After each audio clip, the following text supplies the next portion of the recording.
The Book of Ecclesiastes.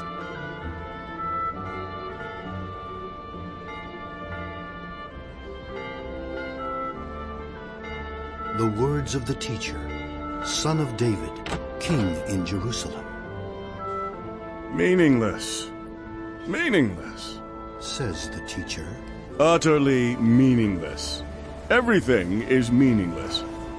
What do people gain from all their labors at which they toil under the sun? Generations come and generations go, but the earth remains forever. The sun rises and the sun sets and hurries back to where it rises. The wind blows to the south and turns to the north. Round and round it goes, ever returning on its course. All streams flow into the sea, yet the sea is never full. To the place the streams come from, there they return again. All things are wearisome, more than one can say. The eye never has enough of seeing, nor the ear its fill of hearing. What has been will be again. What has been done will be done again. There is nothing new under the sun. Is there anything of which one can say, "Look, this is something new. It was here already, long ago. It was here before our time." No one remembers the former generations, and even those yet to come will not be remembered by those who follow them. I, the teacher, was king over Israel and Jerusalem. I applied my mind to study and to explore by wisdom all that is done under the heavens. What a heavy burden God has laid on mankind. I have seen all the things that are done under the sun. All of them are meaningless, a chasing after the wind. What is crooked cannot be straightened. What is lacking cannot be counted. I said to myself, "Look, I have increased in wisdom more than anyone who has ruled over Jerusalem before me. I have experienced much of wisdom and knowledge." Then I applied myself to the understanding of wisdom, and also of madness and folly. But I learned that this too is a chasing after the wind. For with much wisdom comes much sorrow. The more knowledge, the more grief. I said to myself, "Come now, I will test you with pleasure to find out what is good." But that also proved to be meaningless. Laughter, I said, is madness. And what does pleasure accomplish? I tried cheering myself with wine and embracing folly, my mind still guiding me with wisdom. I wanted to see what was good for people to do under the heavens during the few days of their lives. I undertook great projects. I built houses for myself and planted vineyards. I made gardens and parks and planted all kinds of fruit trees in them. I made reservoirs to water groves of flourishing trees. I bought male and female slaves and had other slaves who were born in my house. I also owned more herds and flocks than anyone in Jerusalem before me. I amassed silver and gold for myself, and the treasure of kings and provinces. I acquired male and female singers, and a harem as well, the delights of a man's heart. I became greater by far than anyone in Jerusalem before me. In all this, my wisdom stayed with me. I denied myself nothing my eyes desired. I refused my heart no pleasure. My heart took delight in all my labor, and this was the reward for all my toil. Yet, when I surveyed all that my hands had done and what I had toiled to achieve, everything was meaningless, a chasing after the wind. Nothing was gained under the sun. Then I turned my thoughts to consider wisdom, and also madness and folly. What more can the king's successor do than what has already been done? I saw that wisdom is better than folly, just as light is better than darkness. The wise have eyes in their heads, while the fool walks in the darkness. But I came to realize that the same fate overtakes them both. Then I said to myself, the fate of the fool will overtake me also. What then do I gain by being wise? I said to myself, this too is meaningless. For the wise, like the fool, will not be long remembered. The days have already come when both have been forgotten. Like the fool, the wise too must die. So I hated life, because the work that is done under the sun was grievous to me. All of it is meaningless, a chasing after the wind.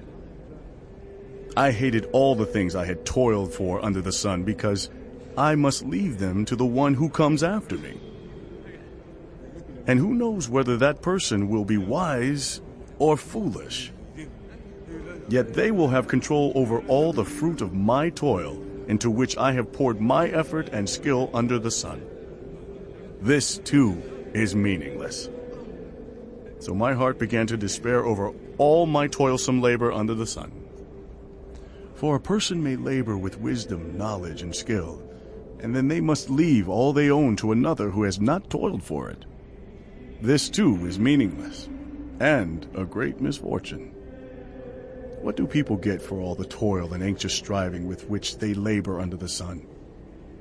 All their days their work is grief and pain. Even at night their minds do not rest. This too is meaningless. A person can do nothing better than to eat and drink and find satisfaction in their own toil. This too, I see, is from the hand of God, for without him, who can eat or find enjoyment? To the person who pleases him, God gives wisdom, knowledge, and happiness. But to the sinner he gives the task of gathering and storing up wealth to hand it over to the one who pleases God. This too is meaningless, a chasing after the wind.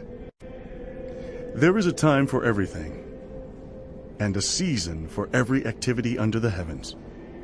A time to be born and a time to die. A time to plant and a time to uproot. A time to kill and a time to heal. A time to tear down and a time to build. A time to weep and a time to laugh. A time to mourn and a time to dance. A time to scatter stones and a time to gather them. A time to embrace and a time to refrain from embracing. A time to search and a time to give up. A time to keep and a time to throw away. A time to tear and a time to mend. A time to be silent and a time to speak.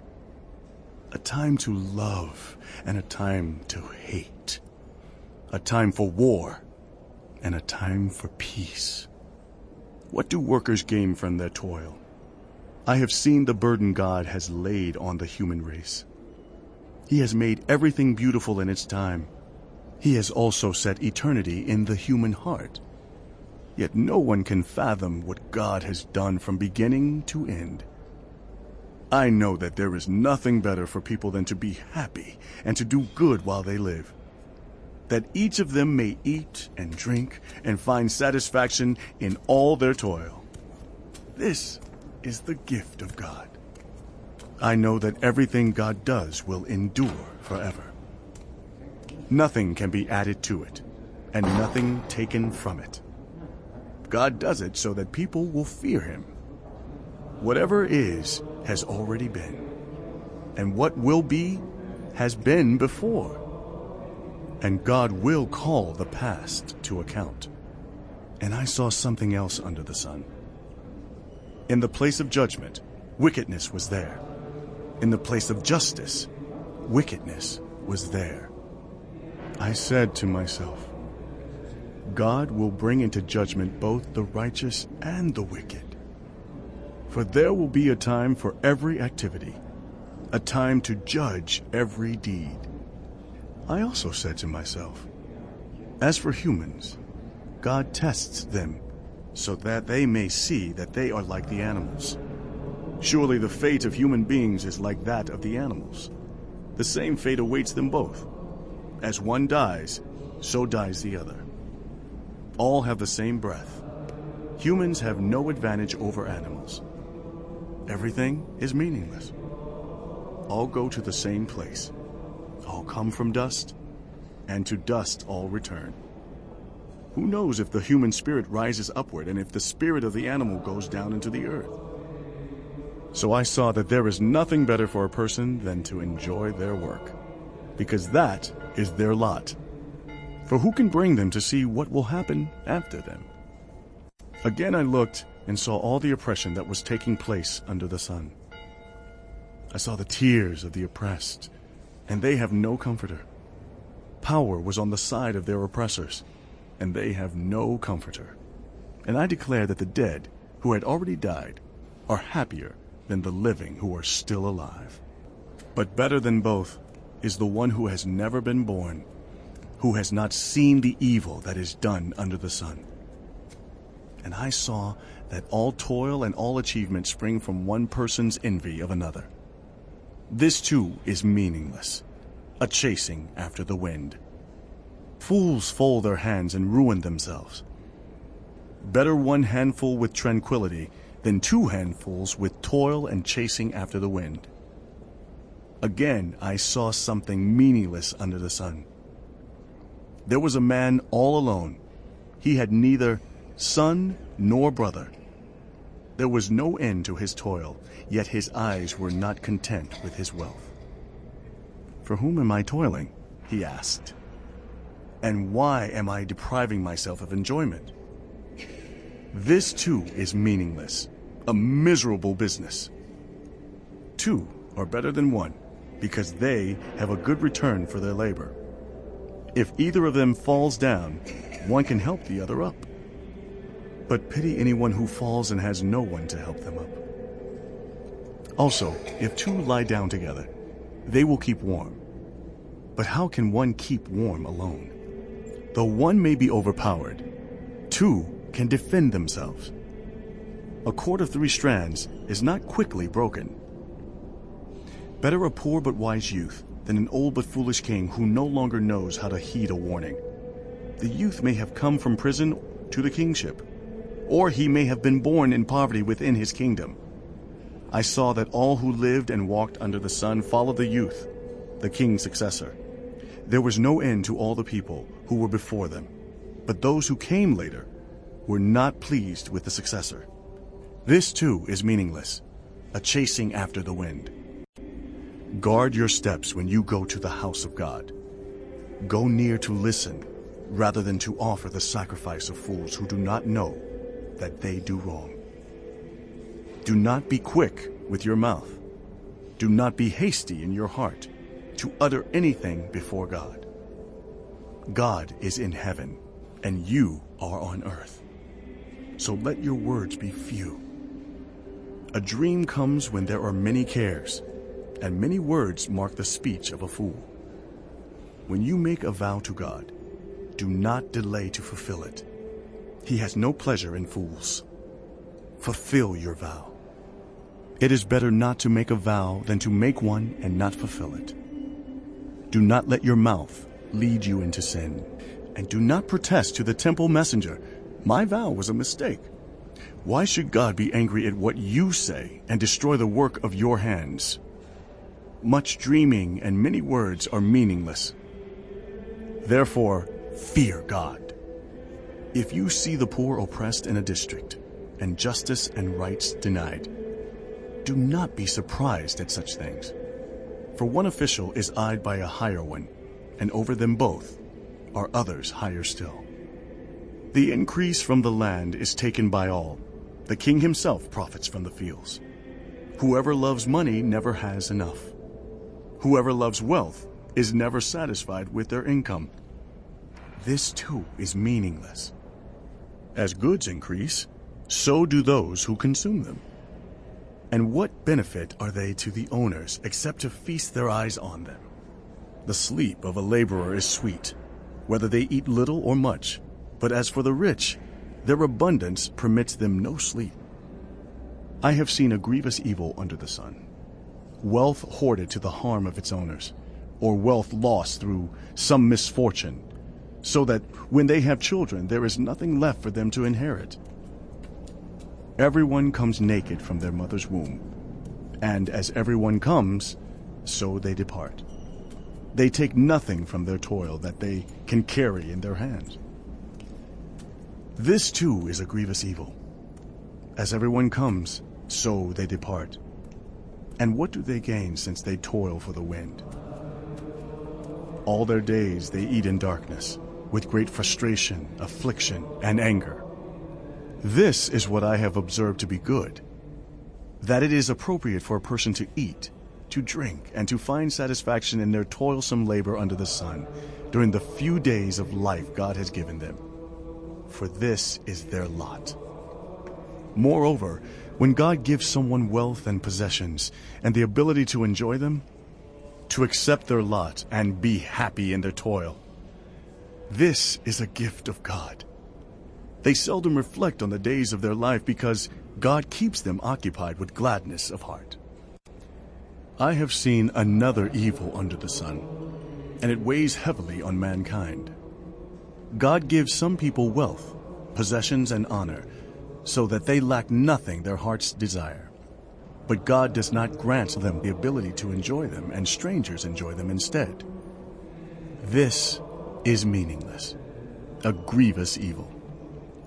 A man may have 100 children and live many years, yet no matter how long he lives, if he cannot enjoy his prosperity and does not receive proper burial, I say that a stillborn child is better off than he. It comes without meaning. It departs in darkness, and in darkness its name is shrouded. Though it never saw the sun or knew anything, it has more rest than does that man. Even if he lives 1,000 years twice over, but fails to enjoy his prosperity. Do not all go to the same place? Everyone's toil is for their mouth, yet their appetite is never satisfied. What advantage have the wise over fools?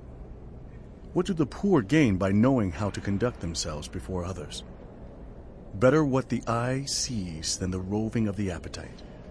This too is meaningless, a chasing after the wind.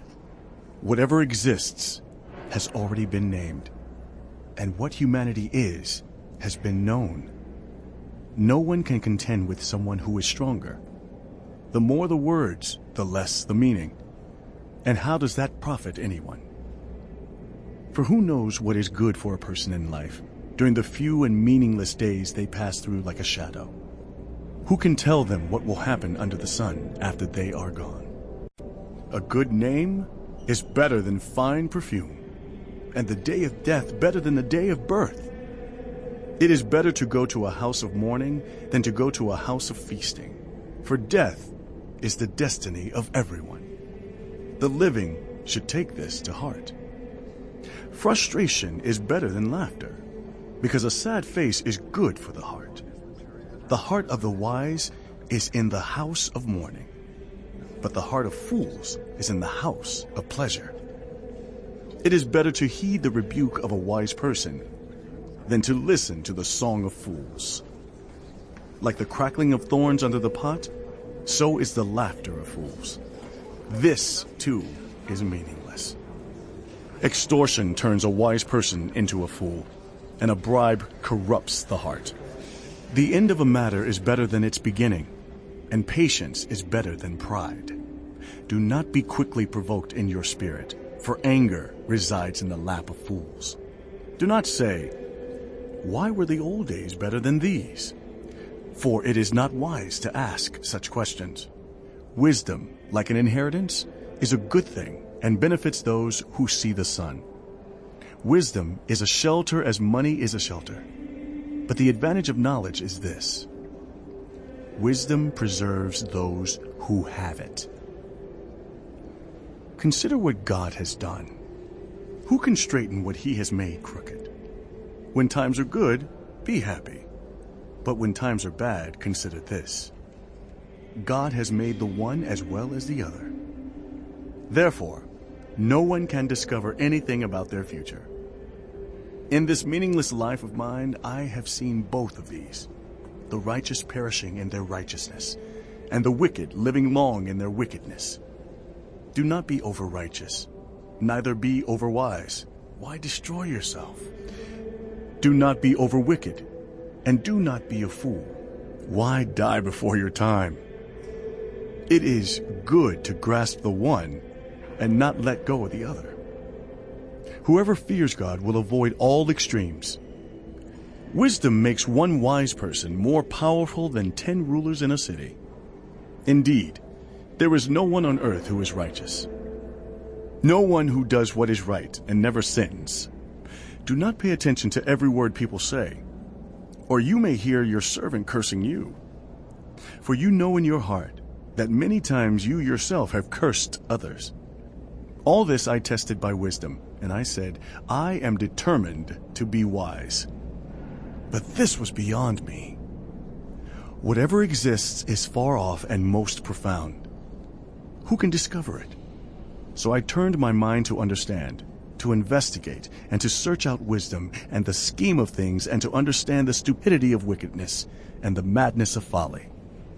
I find more bitter than death the woman who is a snare, whose heart is a trap, and whose hands are chains. The man who pleases God will escape her, but the sinner she will ensnare. Look, says the teacher. This is what I have discovered. Adding one thing to another to discover the scheme of things, while I was still searching but not finding, I found one upright man among 1,000, but not one upright woman among them all. This only I have found. God created mankind upright, but they have gone in search of many schemes. Who is like the wise? Who knows the explanation of things? A person's wisdom brightens their face and changes its hard appearance. Obey the king's command, I say, because you took an oath before God. Do not be in a hurry to leave the king's presence. Do not stand up for a bad cause, for he will do whatever he pleases. Since a king's word is supreme, who can say to him, "What are you doing?" Whoever obeys his command will come to no harm, and the wise heart will know the proper time and procedure. For there is a proper time and procedure for every matter, though a person may be weighed down by misery. Since no one knows the future, who can tell someone else what is to come? As no one has power over the wind to contain it, so no one has power over the time of their death. As no one is discharged in time of war, so wickedness will not release those who practice it. All this I saw as I applied my mind to everything done under the sun. There is a time when a man lords it over others to his own hurt. Then, too, I saw the wicked buried. Those who used to come and go from the holy place and receive praise in the city where they did this. This, too, is meaningless. When the sentence for a crime is not quickly carried out, people's hearts are filled with schemes to do wrong. Although a wicked person who commits 100 crimes may live a long time, I know that it will go better with those who fear God, who are reverent before him. Yet, because the wicked do not fear God, it will not go well with them, and their days will not lengthen like a shadow. There is something else meaningless that occurs on earth. The righteous who get what the wicked deserve, and the wicked who get what the righteous deserve. This, too, I say, is meaningless. So I commend the enjoyment of life, because there is nothing better for a person under the sun than to eat and drink and be glad. Then joy will accompany them in their toil all the days of the life God has given them under the sun. When I applied my mind to know wisdom and to observe the labor that is done on earth, people getting no sleep day or night, then I saw all that God has done. No one can comprehend what goes on under the sun. Despite all their efforts to search it out, no one can discover its meaning. Even if the wise claim they know, they cannot really comprehend it. So I reflected on all this, and concluded that the righteous and the wise and what they do are in God's hands. but no one knows whether love or hate awaits them. All share a common destiny, the righteous and the wicked, the good and the bad, the clean and the unclean, those who offer sacrifices and those who do not. As it is with the good, so with the sinful. As it is with those who take oaths, so with those who are afraid to take them. This is the evil in everything that happens under the sun. The same destiny overtakes all. The hearts of people, moreover, are full of evil, and there is madness in their hearts while they live, and afterward they join the dead. Anyone who is among the living has hope. Even a live dog is better off than a dead lion. For the living know that they will die, but the dead know nothing. They have no further reward, and even their name is forgotten. Their love, their hate, and their jealousy have long since vanished. Never again will they have a part in anything that happens under the sun. Go, eat your food with gladness, and drink your wine with a joyful heart, for God has already approved what you do. Always be clothed in white, and always anoint your head with oil. Enjoy life with your wife, whom you love, all the days of this meaningless life that God has given you under the sun, all your meaningless days. For this is your lot in life, and in your toilsome labor under the sun. Whatever your hand finds to do, do it with all your might. For in the realm of the dead, where you are going, there is neither working, nor planning, nor knowledge, nor wisdom. I have seen something else under the sun. The race is not to the swift, or the battle to the strong, nor does food come to the wise, or wealth to the brilliant, or favor to the learned. But time and chance happen to them all. Moreover, no one knows when their hour will come. As fish are caught in a cruel net, or birds are taken in a snare, so people are trapped by evil times that fall unexpectedly upon them. I also saw under the sun this example of wisdom that greatly impressed me. There was once a small city with only a few people in it, and a powerful king came against it, surrounded it, and built huge siege works against it.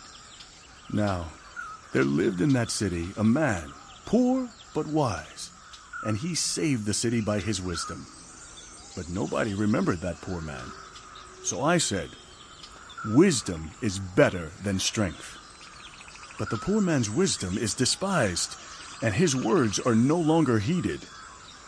The quiet words of the wise are more to be heeded than the shouts of a ruler of fools. Wisdom is better than weapons of war, but one sinner destroys much good. As dead flies give perfume a bad smell, so a little folly outweighs wisdom and honor.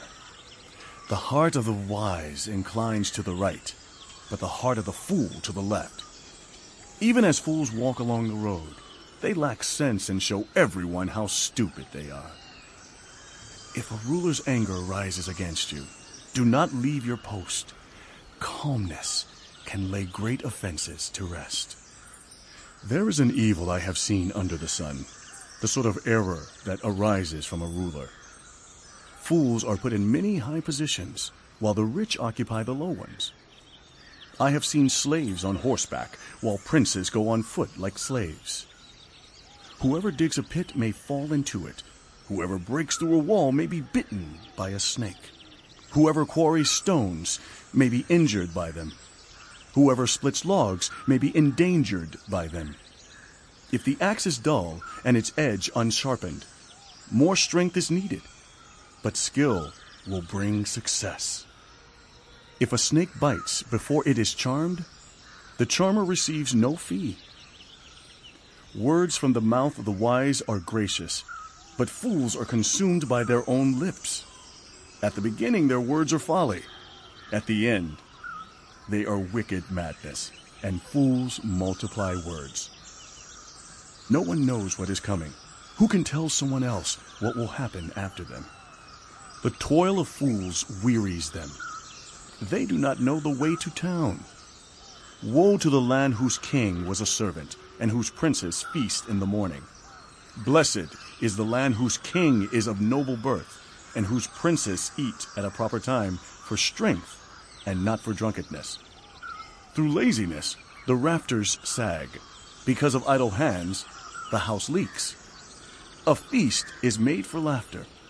Wine makes life merry, and money is the answer for everything. Do not revile the king, even in your thoughts, or curse the rich in your bedroom, because a bird in the sky may carry your words, and a bird on the wing may report what you say. Ship your grain across the sea. After many days, you may receive a return. Invest in 7 ventures, yes, in 8. You do not know what disaster may come upon the land. If clouds are full of water, they pour rain on the earth. Whether a tree falls to the south or to the north, in the place where it falls, there it will lie. Whoever watches the wind will not plant. Whoever looks at the clouds will not reap. As you do not know the path of the wind, or how the body is formed in a mother's womb, so you cannot understand the work of God, the maker of all things. Sow your seed in the morning, and at evening let your hands not be idle, for you do not know which will succeed, whether this or that, or whether both will do equally well. Light is sweet, and it pleases the eyes to see the sun. However many years anyone may live, let them enjoy them all. But let them remember the days of darkness, for there will be many. Everything to come is meaningless. You who are young, be happy while you are young, and let your heart give you joy in the days of your youth. Follow the ways of your heart in whatever your eyes see, but know that for all these things God will bring you into judgment. So then banish anxiety from your heart, and cast off the troubles of your body, for youth and vigor are meaningless. Remember your Creator in the days of your youth, before the days of trouble come, and the years approach, when you will say, I find no pleasure in them.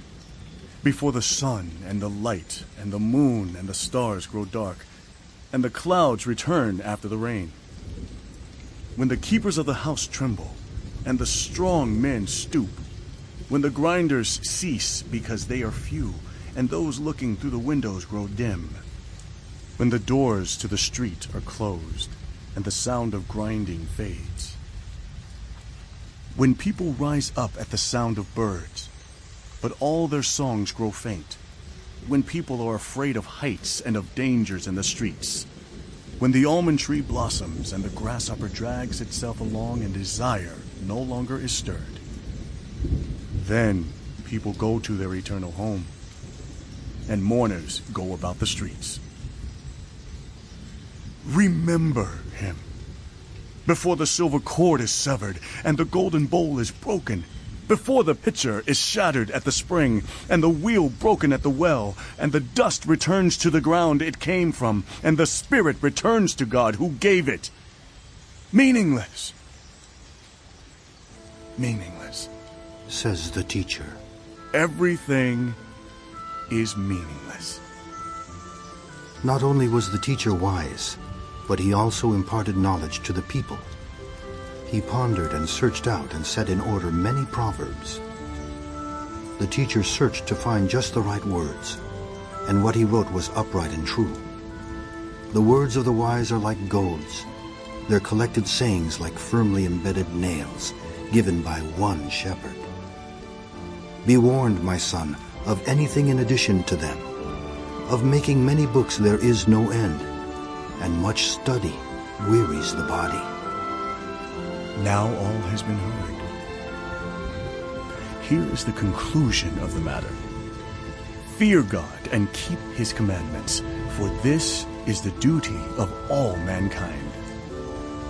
For God will bring every deed into judgment, including every hidden thing, whether it is good or evil.